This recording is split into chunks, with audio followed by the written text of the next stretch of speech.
भारत की युवा शक्ति की ऊर्जा से आज ये भारत मंडपम भी ऊर्जा से भर गया है, ऊर्जावान हो गया है।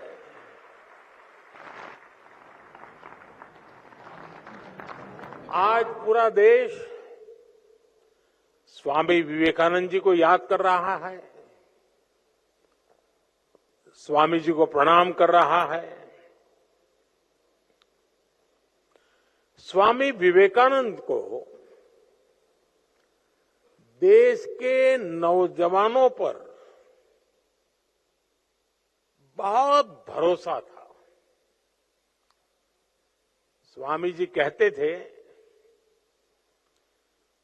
मेरा विश्वास युवा पीढ़ी में है, नई पीढ़ी में है।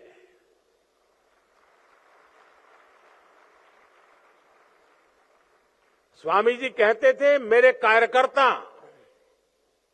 नौजवान पीढ़ी से आएंगे, सिंहों की भांति वे हर समस्या का समाधान निकालेंगे।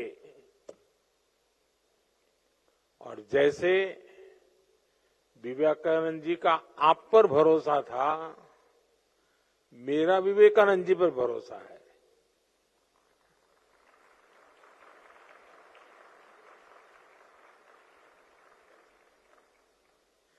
मुझे उनकी कही हर बात पे भरोसा है।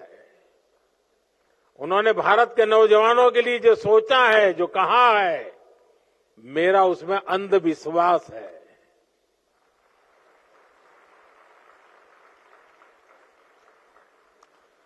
वाकई आज अगर स्वामी विवेकानंद जी सशरीर हमारे बीच होते तो 21वीं सदी के युवा की इस जागृत शक्ति को देखकर,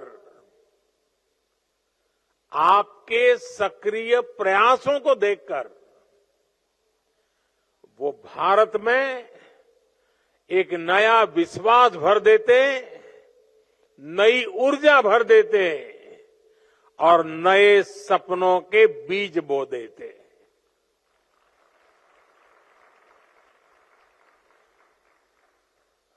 साथियों, आप लोग ये भारत मंडपम में है,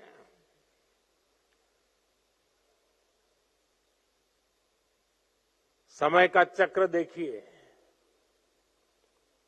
इसी भारत मंडपम में दुनिया के दिग्गज इकट्ठे हुए थे।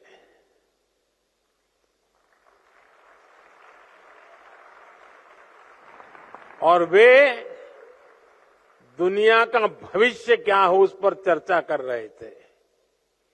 ये मेरा सौभाग्य है, उसी भारत मंडपम में मेरे देश के नौजवान भारत के अगले 25 साल कैसे होंगे, इसका रोडमैप बना रहे हैं।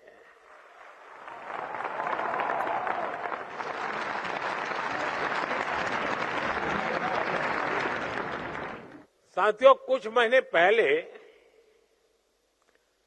मैं अपने निवास पर कुछ युवा खिलाड़ियों से मिला था और मैं उनसे गप्पे सप्पे कर रहा था, बातें कर रहा था। तो एक खिलाड़ी ने खड़े होकर के कहा कि मोदी जी, दुनिया के लिए आप भले प्रधानमंत्री होंगे,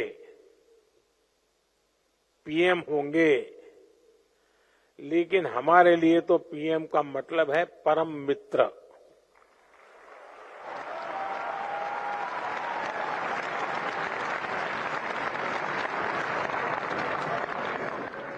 साथियों, मेरे लिए मेरे देश के नौजवानों के साथ मित्रता का वो ही नाता है, वो ही रिश्ता है। और मित्रता की सबसे मजबूत कड़ी होती है विश्वास। मुझे भी आप पर बहुत विश्वास है। इसी विश्वास ने मुझे मेरा युवा भारत यानी माय भारत के गठन की प्रेरणा दी। इसी विश्वास ने विकसित भारत यंग लीडर डायलॉग का आधार बनाया। मेरा यह विश्वास कहता है, भारत की युवा शक्ति का सामर्थ्य भारत को जल्द से जल्द विकसित राष्ट्र बनाएगा। साथियों,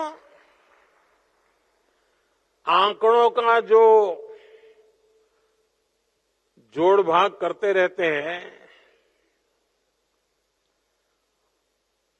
उनको लगता होगा ये सब बहुत मुश्किल है, लेकिन मेरी आत्मा कहती है, आप सबके भरोसे से कहती है कि लक्ष्य बड़ा जरूर है, लेकिन असंभव नहीं है।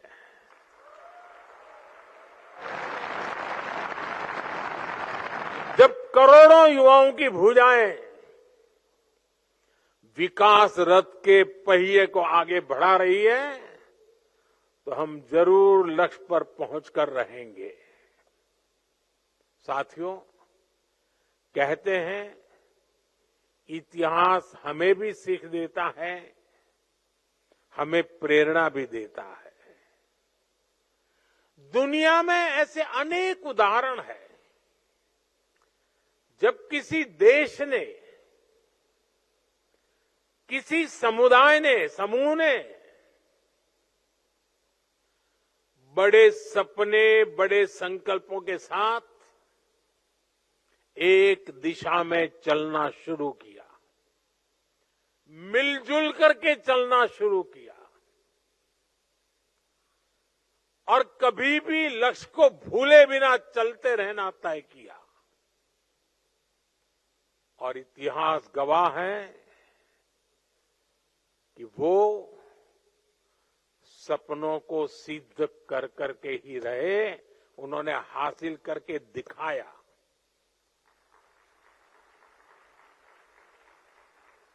आप में से बहुत लोग जानते होंगे 1930 के दशक में, यानी करीब 100 साल पहले, अमेरिका भीषण आर्थिक संकट में फंस गया था। तब अमेरिका की जनता ने ठाना कि हमें इससे बाहर निकलना है और तेज गति से आगे बढ़ना है। उन्होंने न्यू डील, उसका रास्ता चुना और अमेरिका न सिर्फ उस संकट से निकला, बल्कि उसने विकास की रफ्तार को कई गुना तेज करके दिखाया। ज्यादा समय नहीं, 100 साल। एक समय था जब सिंगापुर बेहाल था, एक मछुआरों का छोटा सा गांव हुआ करता था। वहां जीवन की मूल सुविधाओं तक का संकट था। सिंगापुर को सही नेतृत्व मिला और जनता के साथ मिलकर के सबने तय किया कि हम अपने देश को विकसित राष्ट्र बनाएंगे। वो नियमों से चले, अनुशासन से चले, सामूहिकता के भाव से चले और कुछ ही सालों में सिंगापुर एक ग्लोबल फाइनेंशियल और ट्रेड हब बनकर छा गया। दुनिया में ऐसे बहुत सारी देश हैं, घटनाएं हैं, समाज है, समूह है। हमारे देश में भी अनेक ऐसे उदाहरण रहे हैं। भारत के लोगों ने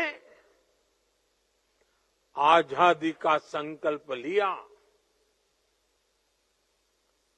अंग्रेज सल्तनत की ताकत क्या नहीं थी, उनके पास क्या नहीं था, लेकिन देश उठ खड़ा हुआ, आजादी के सपने को जीने लगा, आजादी प्राप्त करने के लिए जूझने लगा, जीवन आहूत करने के लिए निकल पड़ा और भारत के लोगों ने आजादी हासिल करके दिखाई।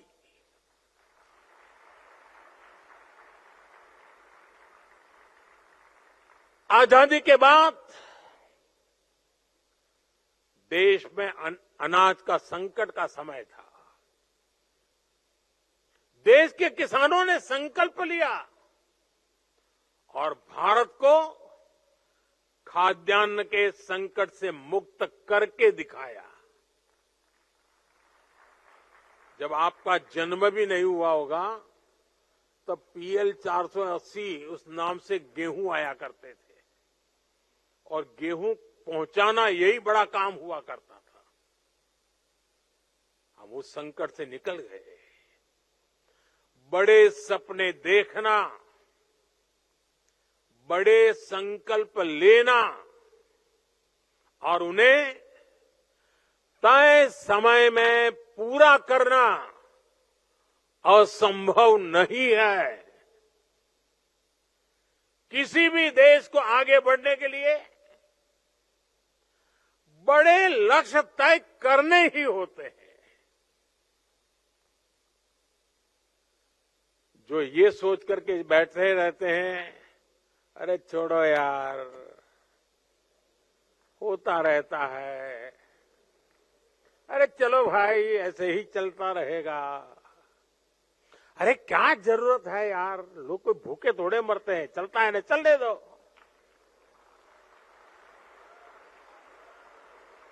अरे कुछ बदलने की क्या जरूरत है, काहे को सर खपाते हो यार। जो लोग इस भावना में दिखते हैं ना, वो चलते फिरते हैं लेकिन मरी हुई लाश से ज्यादा कुछ नहीं होते हैं। वो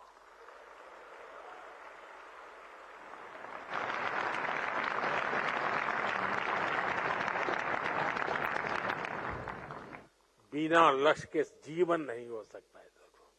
कभी कभी तो मुझे लगता है अगर जीवन की कोई जड़ी बूटी होती है तो लक्ष्य होता है, जो जीवन जीने की ताकत भी देता है।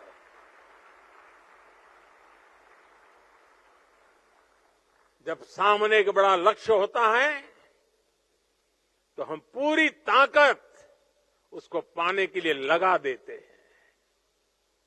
और आज का भारत यही कर रहा है।